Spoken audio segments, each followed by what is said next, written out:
지난 9월 7일자 연합TV에서는 고령화로 사망자 역대 최대, 자살률 OECD 1위라는 제목으로 뉴스가 보도된 적이 있습니다.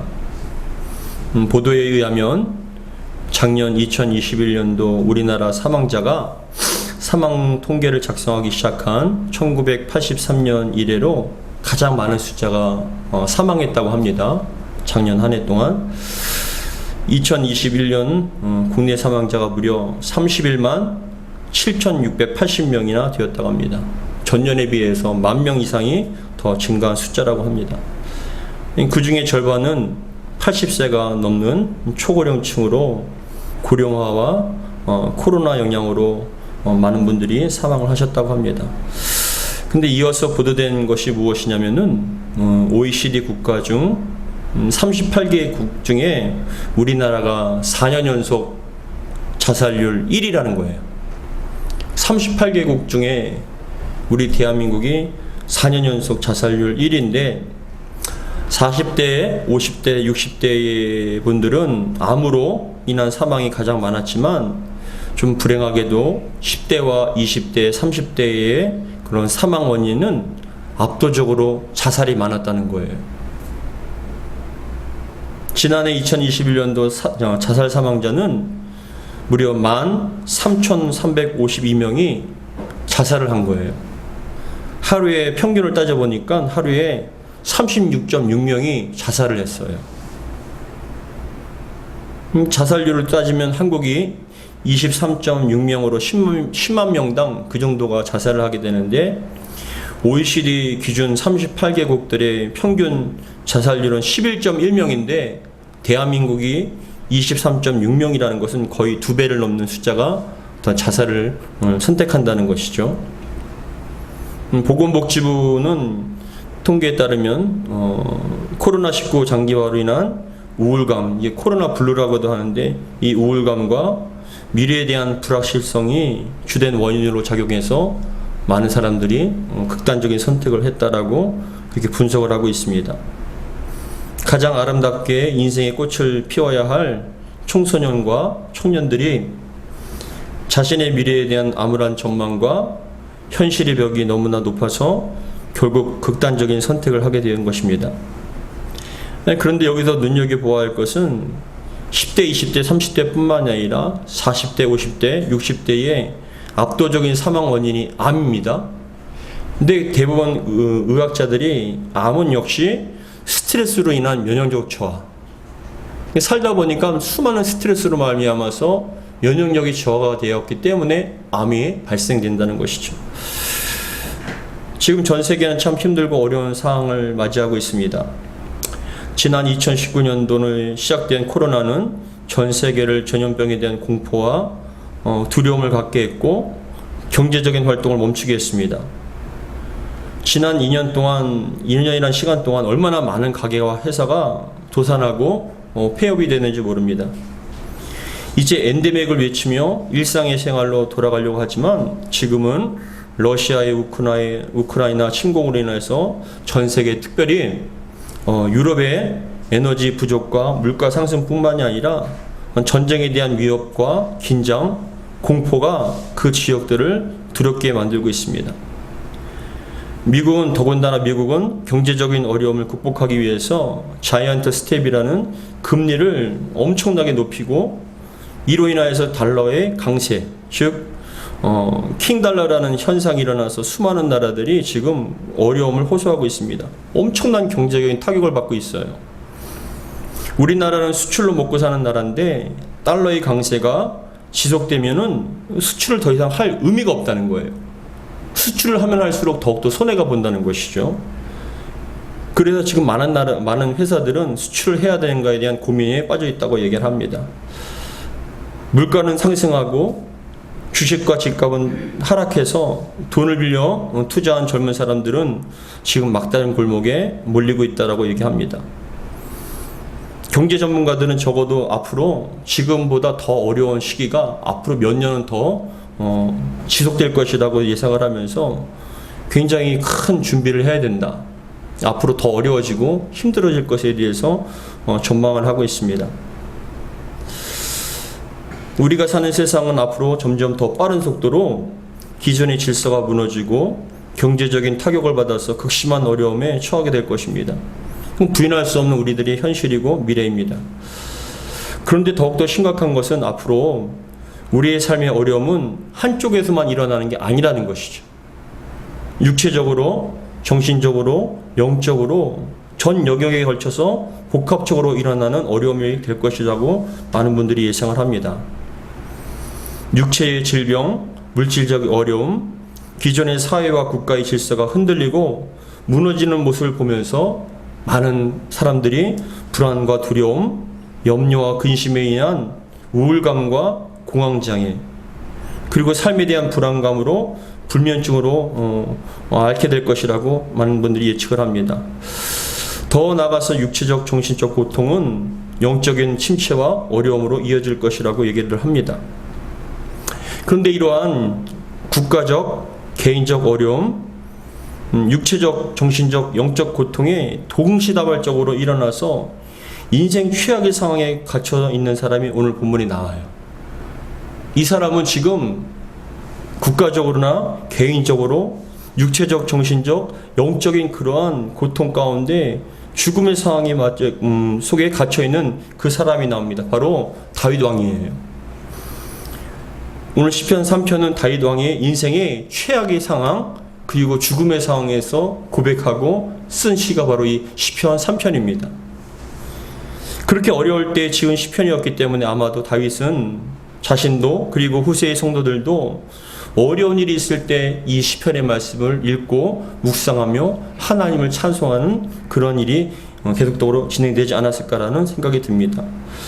바라기는 오늘 말씀을 통하여서 우리의 인생에 일어날 수 있는, 아니 지금도 고통과 어려움 속에 갇혀 탄식하고 신음하고 있는 성도님들에게 큰 은혜와 능력이 많은 복된 시간이 되기를 주의 이름으로 축복합니다. 그렇다면 여러분, 다윗은 지금 자신이 겪는 인생의 가장 어려운 일을 만났을 때 어떻게 했을까요? 극한의 어려운 상황 속에서 다윗은 무엇을 했을까요? 첫 번째, 다윗은 아무리 힘든 상황이라도 희망을 놓지 않았어요. 아무리 힘든 상황이라도 희망을 놓지 않고 믿음으로 주님을 바라봤다는 것이죠. 앞에서 말씀을 드렸듯이 시편 3편은 다윗이 인생에서 겪었던 가장 큰 시련의 때가 바로 이 시편 3편의 배경입니다. 시편 3편이 지어진 배경을 알 수 있는 표지어라는 게 있거든요. 각 시편마다 제목이 있어요. 지금 여러분들 성경 가운데도 그 시편 3편을 할 때 표지어가 있을 겁니다.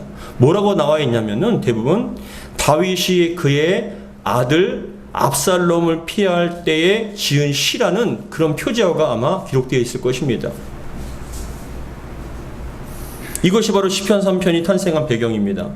성경에는 사무엘하 15장부터 18장이 이 역사적 배경 사건이 기록되어 있는데, 다윗의 아들 가운데 압살롬이라는 자녀가 있었어요. 근데 이 압살롬은 세 번째 아들인데 다윗이 가장 사랑했던 아들이에요. 너무나 사랑했던 아들, 자신의 목숨보다 더 사랑했던 아들. 많은 아들들이 있었는데 그 중에 압살롬만큼 다윗이 사랑한 아들이 없었어요. 너무나 사랑했던 아들입니다. 근데 이 아들이 인물이 좋고 지혜가 뛰어나고 다윗의 마음에 가장 마음에 들었던 사랑하는 이 아들이 지금 배반을 하여서 아버지를 죽이려고 하는 거예요. 압살롬이 백성들의 마음을 빼앗아서 아버지 다윗을 대적하고 반란을 일으켰습니다. 아버지 가슴에 칼을 꽂은 것이죠. 자신이 왕이 되겠다라고 그 다윗을 대적하면서 그 따르던 신하들을 압살롬으로 향하게 하고 또 백성들의 마음을 훔쳐서 다 압살롬으로 향하게 만든 거예요. 그것까진 좋은데 이 압살롬이 신하들과 백성들과 힘을 합쳐서 다윗 왕의 반란을 일으키고 지금 죽이려고 한 거예요. 지금 상황은 다윗이 너무나 놀라서 도망치고 있는 상황 가운데 지어진 시입니다. 자신을 따르는 일부의 사람들과 급히 도망가는데 대부분 사람들이 자신과 함께했던, 자신을 높이고 자신과 생사고락을 했던 그 신하들이 다 배반을 한 거예요. 가장 사랑하는 아들이 배반을 하고 그 아들을 중심으로 신하들과 백성들이 지금 다윗을 배반하여서 다윗을 죽이려고 쫓아오는 그 상황 가운데 다윗이 지금 시편을 쓰고 있는 것이죠. 우리 1절 같이 한번 읽어보겠습니다. 시편 3편 1절 같이 읽겠습니다. 시작. 여호와여 나의 대적이 어찌 그리 많은지요. 일어나 나를 치는 자가 많으니이다. 이 많다라는 표현은 뭐냐면 그 압살롬 아들뿐만이 아니라 자기를 따랐던 충성된 신하들과 군사들 그리고 백성들조차도 다 일어나서 자기를 지금 죽이려고 한다는 거예요. 온 사방의 대적이 너무나 많다는 것이죠. 그래서 다윗의 고통 그대로 탄식을 하는 것이에요. 하나님, 나를 죽이겠다고 일어난 사람이 너무나 많습니다. 그 가운데 제가 가장 사랑하는 아들 저 압살롬이 있습니다. 손대에 쓰고 있습니다. 정말 기가 막히는 노릇입니다. 가장 사랑했던 아들이 배신했고 그것도 모자라서 아버지를 죽이고 자신이 왕이 되겠다고 하는 거예요. 자신이 힘들 때 생사고락을 같이 했던 그 군사들이 다 배반하고 다윗 왕을 죽이려고 칼을 들고 서는 겁니다. 그 인생 가운데 너무나 허무하고 너무나 촉박한 그리고 죽음과 같은 그런 상황 속에서 도망가고 있는 것입니다. 차마 얼굴을 들 수가 없었어요. 너무나 참담했던 것입니다. 그런데 이러한 수모는 여기에서 그치지 않았어요. 2절에 보시면은 또 어떤 일이 생겼냐면은 우리 2절 같이 한번 읽겠습니다. 시작. 많은 사람이 나를 대적하여 말하기를 그는 하나님께 구원을 받지 못한다 하나이다. 대적해서 쫓겨나는 육신적인 고통뿐만이 아니라 영적 정신적 고통. 뭐냐? 너는 지금 하나님께 버림받은 거다.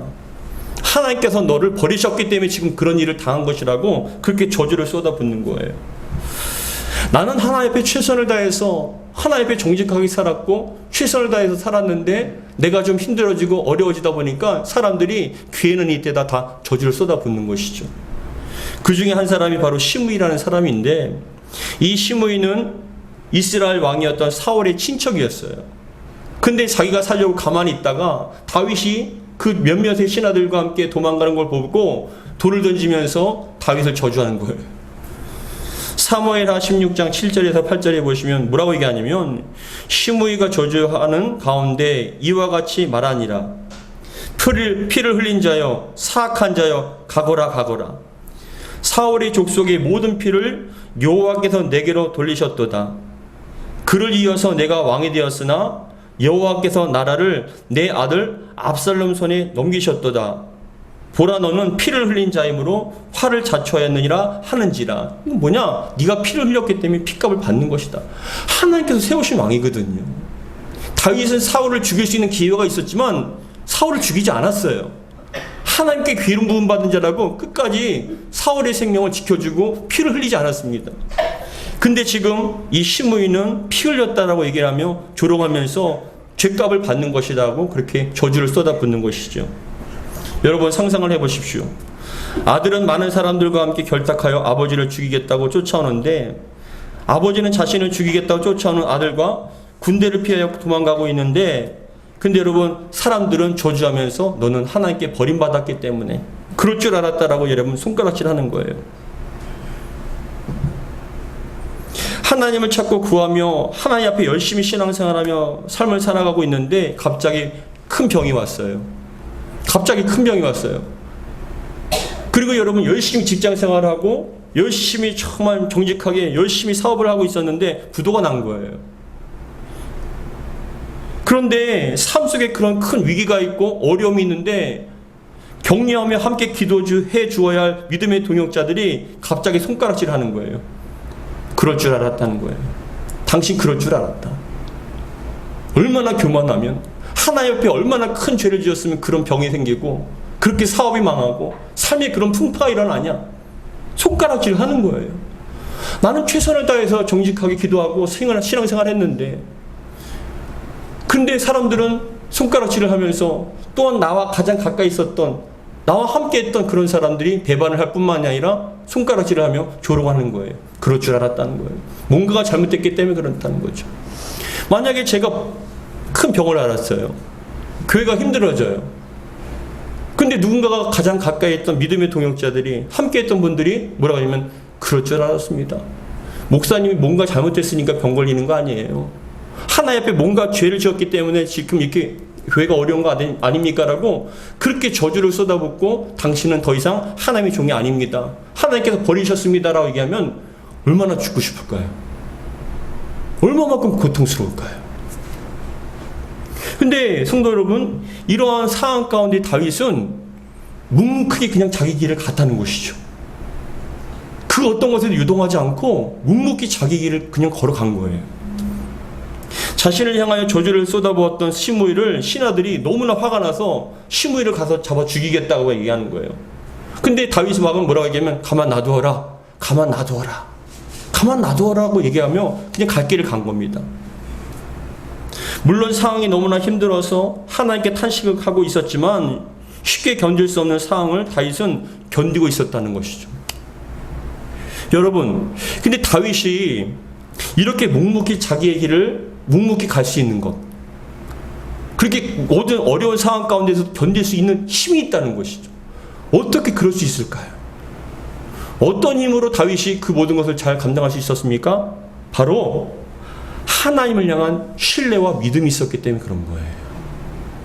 아무리 뭐라고 해도, 환경이 아무리 어려워도 하나님을 향한 신뢰와 믿음이 있었기 때문에 다윗은 그 길을 묵묵히 걸어갈 수 있었던 것이죠.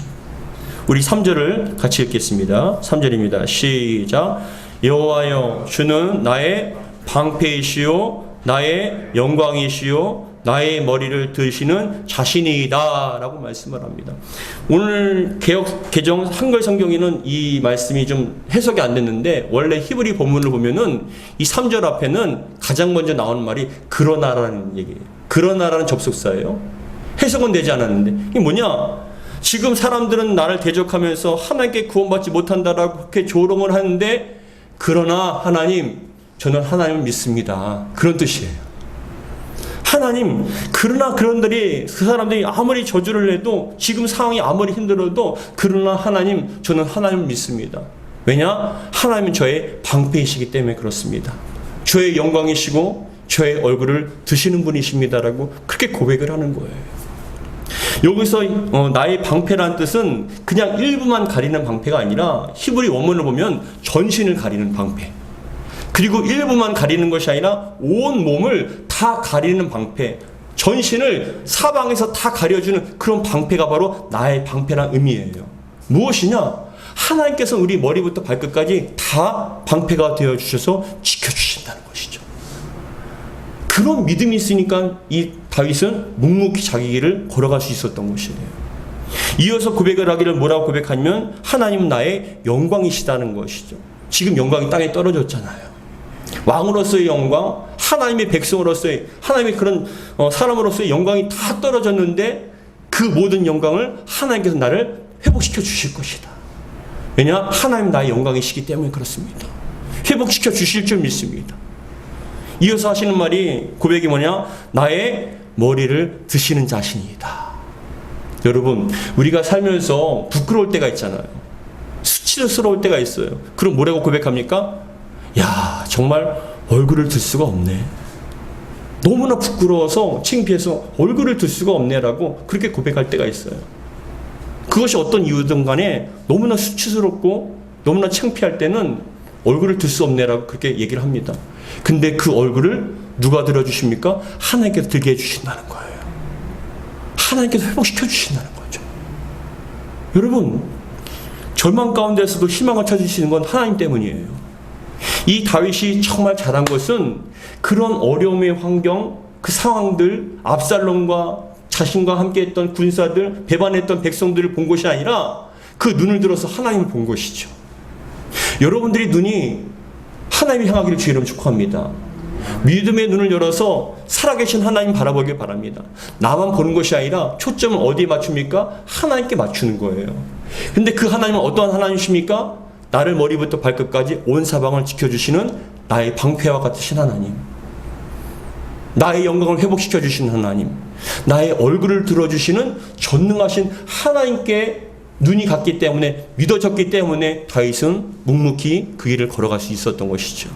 여러분, 우리를 살리신 하나님이십니다.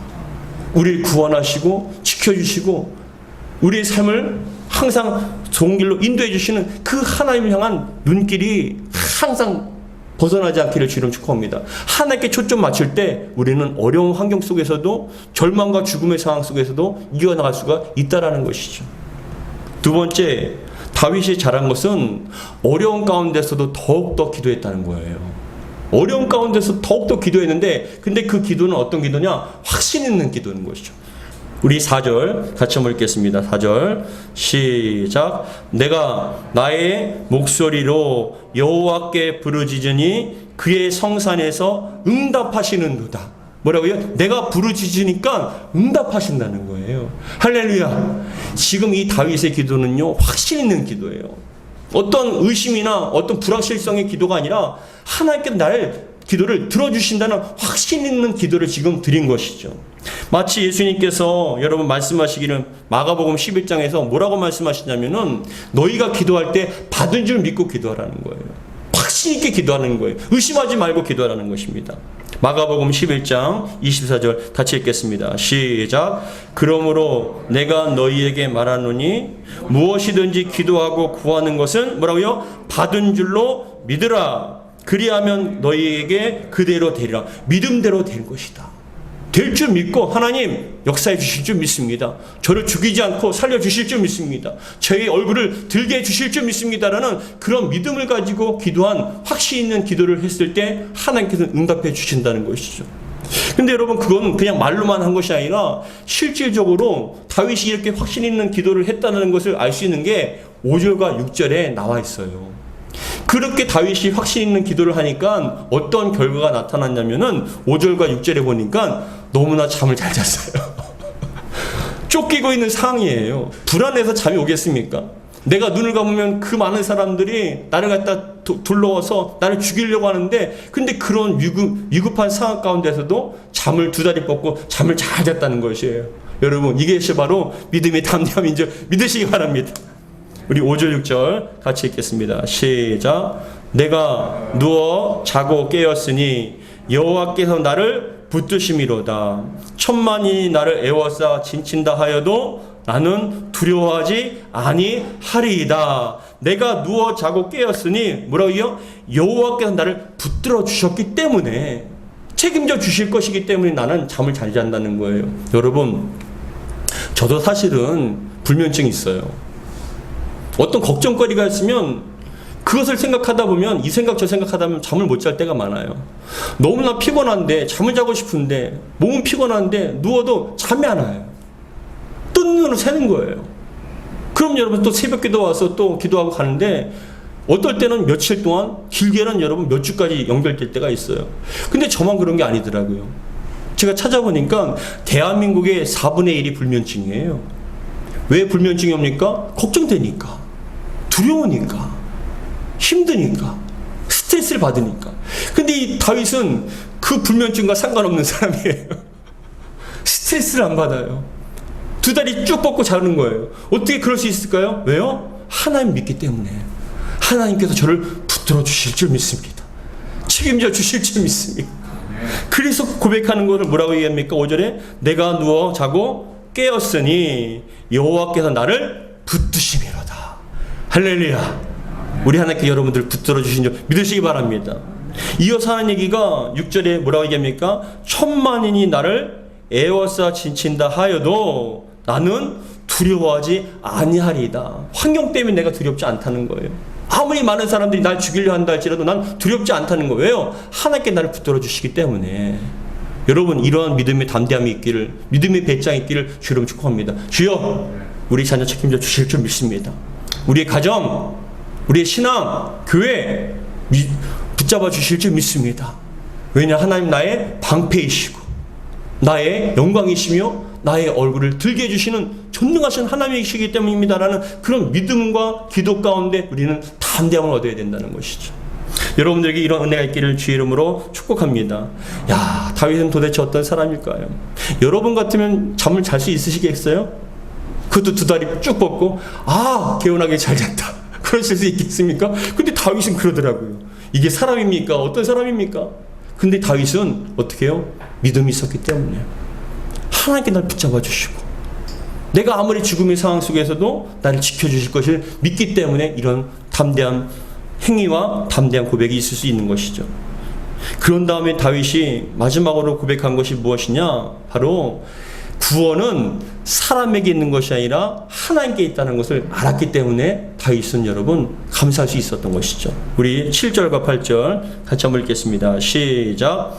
여호와여 일어나소서, 나의 하나님이여 나를 구원하소서. 주께서 나의 모든 원수의 뺨을 치시며 악인의 일을 꺾으셨나이다. 8절에 구원은 여호와께 있사오니 주의 복을 주의 백성에게 내리소서. 아멘. 시편 3편의 가장 핵심된 구절이 바로 8절이에요. 뭐냐? 구원은 여호와께 있습니다. 하나님께 있습니다.